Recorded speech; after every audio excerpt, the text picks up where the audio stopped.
Hello, hello, Regina. How are you? Would you like to start this conversation? Right. Yes. Hello, everybody. I want to start because I have idea what we want to talk about. Ask my yoga students would like to know more about our experience of Vipassana. They said yes, do it in English. We want to hear everything about what you had, what you did during the last Vipassana course. Great. For those of you who have not done one of these before, the normal 10-day Vipassana in silence.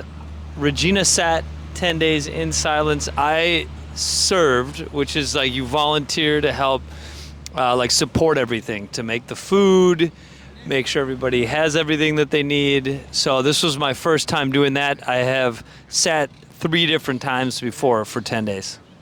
Yeah, for me it was my in general eighth time. I sit 6 times and I surfed 2 times, and I can tell you that every time is different experience. And in this time it was more harder than my first courses. And as usually I got many lessons, many insights inside myself, my own experience, my own lessons. Wonderful. The basis is you take this time completely disconnected from the digital world. They put your phone and your valuables in a little box, and you get it when you come back. But the point is to be in awareness, in a practice of awareness within the present moment. So there's many layers. There's what they call discourses, where you have like an intellectual understanding of what you're doing, but more than anything, it's just about showing up with guidance. But more than anything, just showing up in the moment for yourself and using the power of that present awareness outside of thought, because we're so used to the thinking mind figuring everything out. You want to add a little bit more to the technique? Let's make it for who never been on Vipassana. Let's make it clear that what is this. Vipassana courses, it's usually 10 days where you're going to learn how to meditate. And this is one of the hardest way to learn, because it's very clear and amazing but powerful system which makes you sit 10 hours per day and meditate. Eat 2 times per day, at 6 in the morning and 11 in the morning. Wake up every day at 4 in the morning. And this is many people who come there first time, they felt like operation. They even call it mental surgery, because it's completely changed all what you used to do in your life. It's so different from normal life. It's your whole life is squeezed. All your body is squeezed because you just sit and don't supposed to do anything more with your body. They've some Western term is like a boot camp to learn to meditate. Like if we don't know how to really exercise, and we go to an exercise boot camp, or you really want to learn martial arts and you go to the place and you spend 10 days learning Muay Thai in Thailand. You are going there to learn to meditate and to go deep into this practice and come out after 10 days with an extremely solid foundation. And the point is, just like anything else, like if you go to the Muay Thai or you go to the exercise boot camp, you can't just go there for 10 days and then that's it. It's something that you need to develop into a daily practice. Need to do the exercise every day. For yoga, you go to a yoga retreat. It's not like you go to a yoga retreat once a year. There's about a daily or a regular practice. You just basically got the knowledge in order to continue it in your daily life. It's actually remind me with everything in our life, with any tool. Even if you do plant medicine, even if you do some psychotherapy, you got some knowledge, but then you need to use it in your daily life for improving of your life condition, the quality of your mind, the quality of your life in general. Plus, we forget to say that Vipassana is always silent meditation course. You're not supposed to talk. Communication, verbal, unverbal, any communication is not allowed. Yeah. So let's talk about some benefits. Like, tell me the benefits that you had from this particular one, and maybe some in general that you've had from just doing Vipassana and meditation in general, because we meditate every day. Like, what is the benefits? What's the purpose of doing this? So, let's start from general. In our life, what we know about how meditation helps us. We meditate every day with like 1 hour per day. It's still a little bit, but still a lot for most of the people. If we say somebody, we do it 1 hour per day, everybody like, oh no, I can just maximum 15 minutes per day, allow myself to meditate. Okay, so what's the point? Like, why do we do that? So we do it because it helps us to stop all our busy life, or stop all this rolling coaster in our head, and just to see what we have right now, who we are, what we have, what we feel, what we need to improve, where is the blocks, where is the problems in our life that needs our attention. We just stop all the business around and healed or correct something in your life. It's definitely part of it. I can say another general reason that I continue to do it is there is a peace and a patience that is just built up inside that is amazing. I can to go use like an exercise reference, like doing a little bit of stretching and exercise every day. My body just feels so much better moving around, and is so similar to the meditation every day. It's like if I meditate every day, when I lose my patience, I can get it back so much quicker. When my patience is getting tested, I have that much longer before I lose it. I can slow the obsessive thinking down. Just a few benefits on my end. You want to add something? No, now I prefer, let's go to this course. You want a short video, I remember. I like to do long videos, but Eric said, let's make short. I like the short ones. So on this particular course, I had many insights. But it's funny that during the course it feels like so important inside. Wow, why I never thought about this before. And after course you feel like, that was bullshit. It was not, it just was again one obsession, one extra samskara get out, and that was not so that you need to just carry all these days on Vipassana, like creativity, something. But after Vipassana, when I come back home, I start to realize only then what I really learned. Not during the course when everything boiled and everything fresh, but after. First, my clear lesson that during this Vipassana, I felt a lot of pain in my body because something happened with me in India, and I felt pain in my knee from the left side, my pelvis, something not correct. And 6 months I tried to fix it and find the reason. I couldn't. Maybe stars, maybe something else. But on this Vipassana, I clearly realized when I was focused on the pain that it suppressed sexual energy. That I just unconsciously, for this guilt or something, I suppressed my sexual energy and I punished myself by just myself. And that's why it created in pelvis some block. And I didn't realize it during the Vipassana. I just realized it's about sexual energy. It's a pain here. And what I start to do, I start to suppress myself more. Like, okay, this is about, I need to suppress myself more to clean it from me. And then I come back at home and I notice why I don't like myself? What's going on? Why I don't accept myself. Why I can't just accept what I see in the mirror? I just don't like anything about me. And I don't like attitudes of other people around me. And I have so many judgments. And I went to complete opposite direction in my conclusion. I don't need to suppress it. I need to harmonize it, to make it on the middle harmony. Not too high, not too low, but in the middle, on the golden middle, when it's in harmony with the world and with myself. So that's one of the lessons, for example. Yeah, and my body feels better. This pain after Vipassana, it feels much better, much less. What is your lesson? Nice.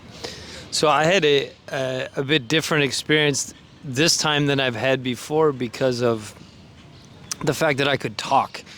So I would meditate 3-4 hours a day instead of 10-14 hours a day. Because it was shorter. Because I was preparing food. And, I guess I'm going to focus on just... This time was really beautiful because it just... I was just so appreciative of this meditation practice that I've been doing, and because mine was so interacting with people, it wasn't as personal. I was really aware of how I was interacting with other people, creating this balance in me of responsibility, always showing up on time to do what I need to do it, the work with joy, to not lose the joy. There was so many nationalities, ages, lifestyles of the people that were there, and just to be in harmony, to use your word, with all those people, and just to kind of give up myself into that rhythm. But also, there was a lot of people, and this will be my last thing for the moment, there was a lot of people who were either working way too much or just a couple people working too little.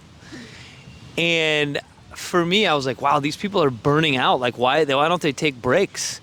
And other people, you're like, man, there's some young guys, they're 20, whatever. And they're sleeping in. And it was cool because I was when I needed a bigger break, I was just talk to the manager of the kitchen, and I said, hey, I need a couple extra hours, whether it's today or tomorrow, I need to stretch out. I just need to do some exercise. And they were like, yeah, great, we can put it in here. But just knowing how to, that we really are the boss of our lives, of our time, even in our workplaces. We just need to figure out what we need and ask for it. And there are people around that are going to help make it happen. Yeah, but you should mention that in order to be server on the Vipassana course, you have to be already twice on the course before. And there is another one, for example, Satipatthana course. For that, to join to that course, Satipatthana, you have to be already 4 times at least done sitting courses. So it's like gradation. So to be server, it's kind of high level. You need to at least have a lot of experience of Vipassana. Which is great because I'll just add, when you go there, you don't pay any money.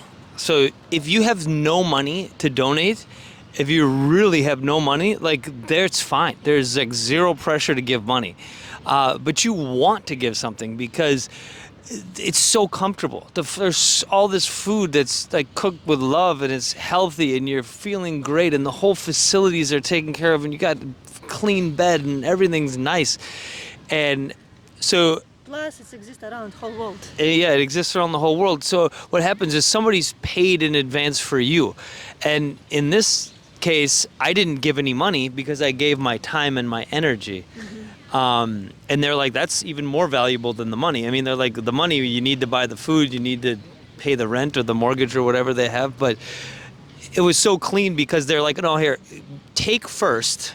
Here, you need to sit first. Before you can serve, before you can give back, you need to take. Which is so cool because so often in life they're look, I'm not going to give it to you until you give me something first. Give me the money, give me this, and then I'll give you whatever. In this case, they're no. Before you can give back, you need to just receive, which is pretty cool. I mean, it's generous, and generosity, in all karma yoga world they teach you that there is a law of universe. Who gives, that receives. If you give him, you receive him. And it's not possible to give, and don't receive. It's the law of universe always bring you something. I notice it for sure in my life. Every time when I gave somebody just for free, somehow after a while, maybe not from exactly same person, but it coming back to me again and multiplied. Yeah. There's so many different ways that karma, however you want to call it, works. I mean, once you become a good, loving, generous person, like you're just aware of who the other good, generous, loving people are, and then you want to give to them more. And the greedy people end up attracting other greedy people. Anyway, whatever. It all works. Let's more a little bit about insights. I will tell you one more that I got, and you'll tell one more spiritual or mental insights. Okay? Okay, and then let's finish this up. Otherwise, it's too long. Who's gonna watch this? You like long? Yeah, exactly. So one more powerful insight that I told you. I've had a lot of stories with hateness, with angriness inside me. I clearly realize, as many times before I knew it, but I forget about it, as usually it happens with us. Hateness, when we hate somebody or something, even system, politics, or somebody, even builders in our house, or the weather or culture. This hateness destroyed, first of all, your organs, your blood, your systems. Not when you hate somebody, it doesn't make it better for anybody. And first of all, it destroyed you. During the meditation of Vipassana, I hate so much India culture because I was so struggle with all this trash in Gakarna in the winter time. So it's arise in me, suddenly arise all these memories, and I felt so many aversion, so disgusting. And then I noticed, wow, I felt it inside me so much, all of that. And then the most important, I didn't realize that I collect this feeling of disattraction in my heart. Then I finished meditation, I went to kitchen, and this woman, server, started to fight with me about honey, silently. And what I noticed, all this attraction that I collected during my meditation, just immediately wanted to fight with this woman. Not because she was wrong, not because I didn't like situation, because I had this inside, this discomfort inside. Pain body, you could call it. So I just looked for any situation to fight with somebody just because to release it. That's what hateness made with you. When you hate even, somebody who create war in Ukraine, even if you hate your enemies, this hateness create this sense of dissatisfaction. Then you're looking for any to continue this hateness around, to multiply that feeling subconsciously. So we need to be aware and make less hateness and make more compassion, more forgiveness, more love, more acceptance. Beautiful. I like it. It's valuable. And that's good for our relationship too, right? The less time you spend hating me, the better. I love it. What you Nice. hear.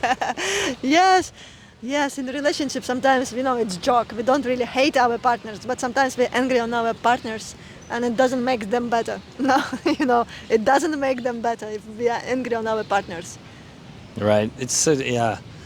I mean, number one, it hurts us, but it hurts me to hate you and hate's a strong word, but if I'm holding on to these negative feelings about you, yeah, I'm gonna hurt myself, but I'm gonna hurt us. It's like this sucks energy out of us. And the wisdom, it's multiplied that feeling. You're feeding it because, actually there is deep philosophy behind. We will not talk about this now, all this ego and pain body.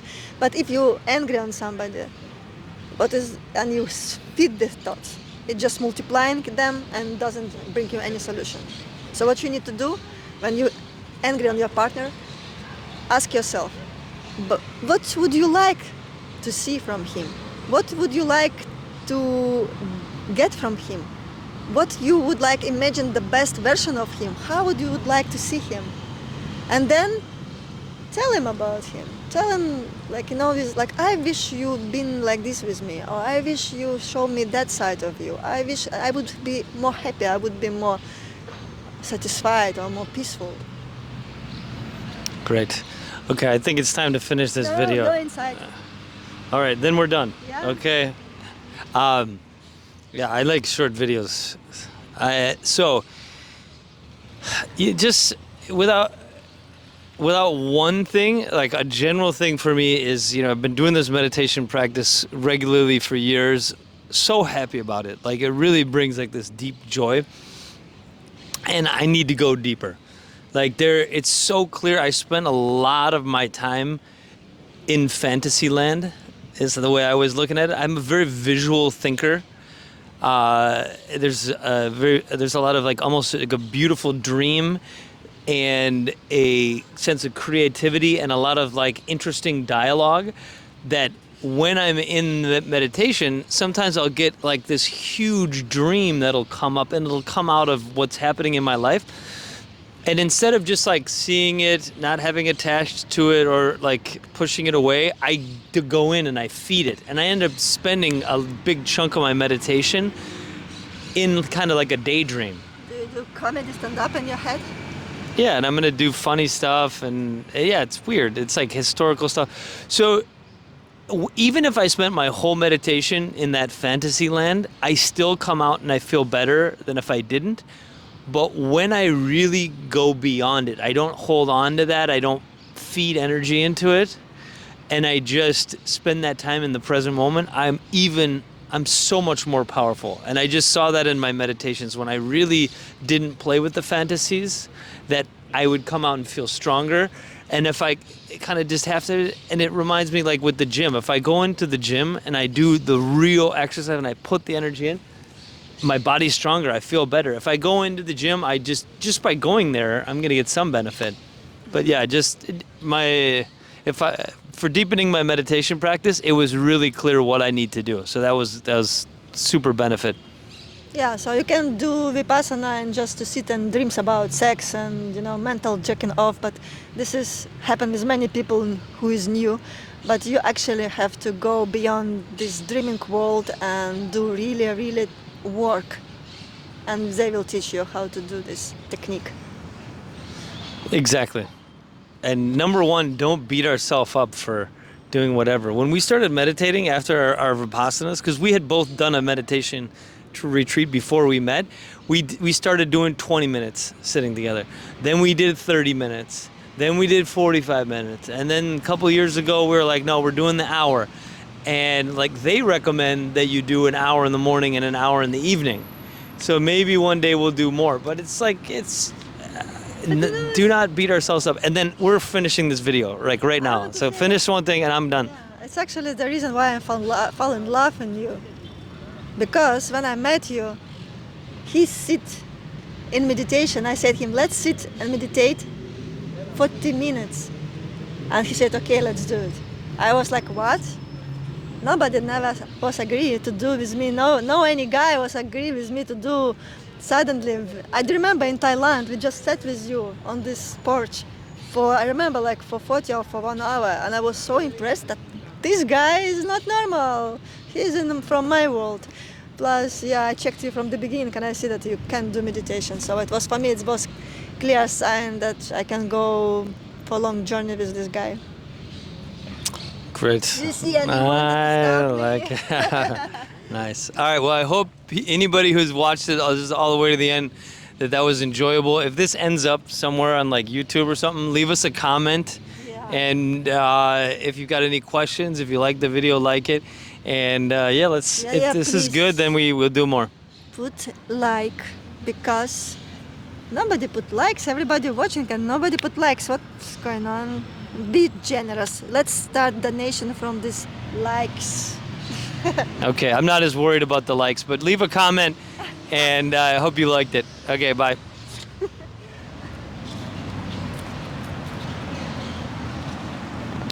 Turning it off.